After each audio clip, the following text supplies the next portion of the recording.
Ademola Adelakun, ọ̀rẹ́ wa ọmọlúàbí ọlọ́pọlọ pípé báyìí ó nílò ìrànlọ́wọ́ èmi àti ẹ. Bẹ́ẹ̀ni, kò dáa ká máa ṣe candle night sunkún ara wa nígbà tá a ṣì wà lọ́dọ̀. Prince Demola Adelakun gbọ́dọ̀ kú o. Lẹ́yìn akitiyan tọmọkùnrin yìí ti ń ṣe ní music and film industry. Ẹ jẹ́ ara wa létí. Àwọn iṣẹ́ tí Demola Adelakun megastar ti ṣe. Olú-produce movie ta pàkọ́lé ẹ̀ ní Mufu Oloosa Oko. Alukoro, Olúdẹ̀gún, Olójúẹdẹ, Ẹ̀yìn Ọ̀ká, Lákàsàgbà, Babátúndé Ìṣọ̀lá Fọlọ́runṣọ́ àti bẹ́ẹ̀ bẹ́ẹ̀ lọ. Láìpẹ́ yìí, Ademola Adelakun ní àìsàn ìtọ̀ ṣúgà diabetes with chronic infection lọ́wọ́ tá a wà yìí ilé ìwòsàn tó wà pẹ̀lú akitiyan bí ara ọ̀rẹ́ àtọ́júlùmọ̀ tá a ti ń ṣèrànlọ́wọ́ owó ṣùgbọ́n ṣe ni láàánú wípé wọ́n ti gé ẹsẹ̀ Ademola Adelakun. Àwọn dókítà sì ń sọ fún wa pé ó nílò ìtọ́jú lókè òkun nílùú Germany. Ìrànlọ́wọ́ ẹ̀yẹ lẹ́yìn ju àánú ọmọ Nàìjíríà nílẹ̀ yìí àti lókè òkun la fẹ́ báyìí o. A dúpẹ́ fọlọ́run torí pé ní gbogbo ọ̀nà a ní nǹkan méjì ju ká máa dúpẹ́ fọlọ́run náà lọ. Orúkọ tèmi ni Ademola Adelakun, megastar, so producer ni mí fún ọ̀pọ̀lọpọ̀ orin àti sinimá tí gbogbo ayé mọ̀. Ẹni tó bá mọ̀ mí dáadáa délédélé ó mọ̀ pé nínú nǹkan tí mo kórìíra jù tí mo máa ń sá fún jù láyé orin kí n tọrọ àbí kí n bẹ̀bẹ̀ àbí kí n gbé bùkátà mi lọ bá ti ẹlòmíràn torí pé mo nígbàgbọ́ pé oníkálukú ló ń ṣiṣẹ́ láti gbọ́ bùkátà rẹ̀. Nígbà tí wàhálà yìí ṣẹ̀ṣẹ̀ bẹ̀rẹ̀ mo kọ́kọ́ rò pé ohun tí mo lè dojúkọ fúnra mi tàbí ṣe operation. Òótọ́ àti ṣe operation wọ́n dẹ̀ ti gé ẹsẹ̀ kan ṣùgbọ́n síbẹ̀ náà ọpẹ́ ni fọlọ́run.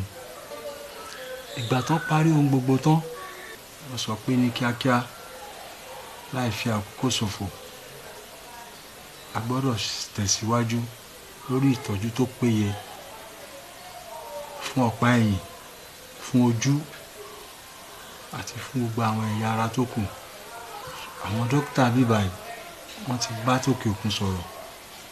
Hospital tí wọ́n ti lè ṣe wọ́n ti ní ká máa bọ̀ ṣùgbọ́n owó tí a nílò ó kọjá agbára wa o.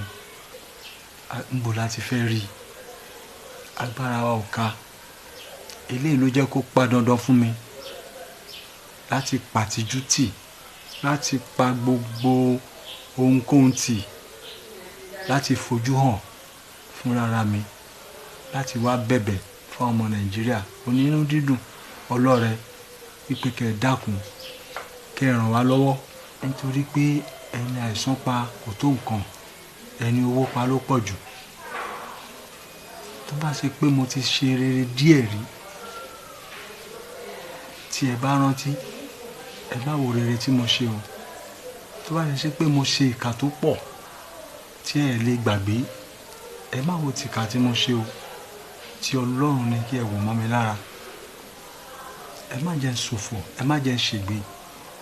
Àwọn tó mọ̀ mí dáadáa wọ́n mọ̀ wípé nínú oore tọ́lọ́run ṣe fún mi, nínú ẹ̀bùn tọ́lọ́run fún mi, nínú ọgbọ́n orí àti ṣe nǹkan kan nù orin àti ṣe nǹkan kan nù sinimá níbo la fẹ́ gbégbà.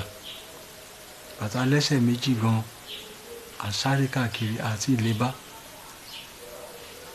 àfòsókè àti ìrọ̀ ọwọ́ ò tí tó. Níbo la fẹ́ gbélé ìgbà? Àfikọ́ Ọlọ́run ràn yín lọ́wọ́ láti ràn mí lọ́wọ́ o.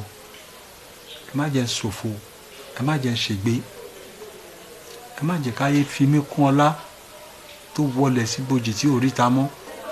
Ẹ ràn mí lọ́wọ́, ẹ dìde o, ẹ dìde, ẹ ṣàánú.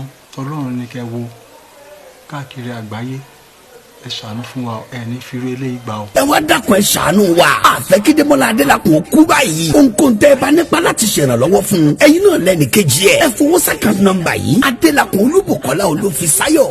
GT Bank 0431383423. Lẹ́ẹ̀kan sí 0431383423. Tàbí kẹ́ ẹ pàjọ ẹ́mbásì ní Germany +491 762 227 3907. Alhaji Bọ́lájí Bello Canada +1 416-662-4929 Fẹ́mi Akínrìnwá Nàìjíríà +234-708-165-1204 ẹ ṣé púpọ̀.